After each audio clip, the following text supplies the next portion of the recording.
BD5 pilot with you out at the Hillsboro hangar. Yeah, I've been kind of incognito for a while, and reason being is I lost a good friend in a plane crash in the end of June, and it's the kind of thing that just really makes you slow down, rethink some things. It's not that I was going to stop the project, but I certainly wanted to think a few things over. Also makes you review maybe a few things in your assessment of the aircraft. And one of the things I noticed earlier on this aircraft, I have installed the ultra rare aluminum gear legs, which I really do like. But when I was doing that, thing I noticed is this gear still has a tendency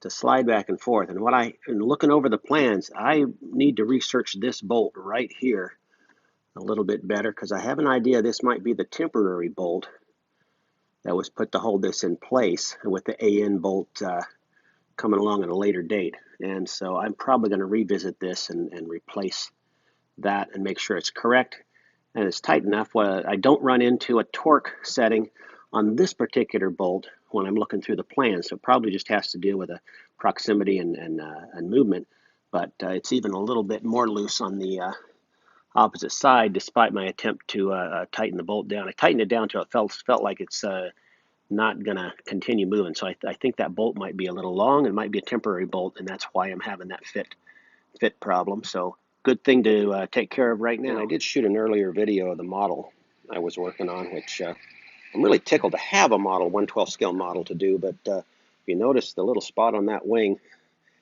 in the course of sanding this and prepping it, I managed to drop it, and yeah, that wing broke right there, and I've epoxied it back on. I've done my best to handle a little more carefully, and so I'm looking over ways that I can strengthen up this model and then get it finally painted, because it is going to be nice to have a little display model. And of course, it's dimensionally like my bird. I just have to find a propeller at one of the RC stores to stick on the back of it. Maybe if I'm lucky, it'll even spin. Another one of those ideas had to deal with those two holes that were originally used for the fuel selector was mounted on the inside, and so I've been looking at the possibility of what can I do with those, and one of the thoughts was to mount, see how well you see that, mount one of those RAM mounts so I can put it like a clipboard or an iPhone or iPad mount. Thing is, I start to run into some clearance issues maybe with the gear linkage and stuff like that, and I don't want to have that as a problem, but that might be a solution to what I'm working on.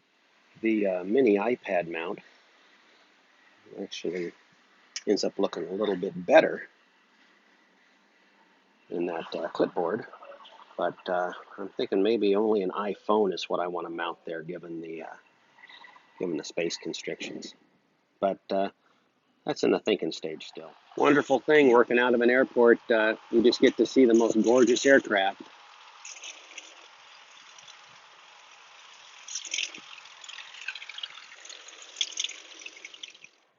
There is a plane like I recall growing up in flying, a Navajo. I believe that is a Navajo CR that would have the, at least factory, would have the 325 horse engines counter-rotating, because it does have the nacelle lockers. The Navajo B model 310 horse did not have the nacelle lockers. The Chieftain had the nacelle lockers as well, but it had an 18-inch stretch to the fuselage.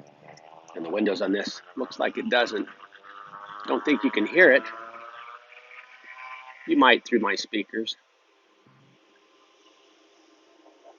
There's just nothing you can say bad about a Navajo. They're a gorgeous flying plane.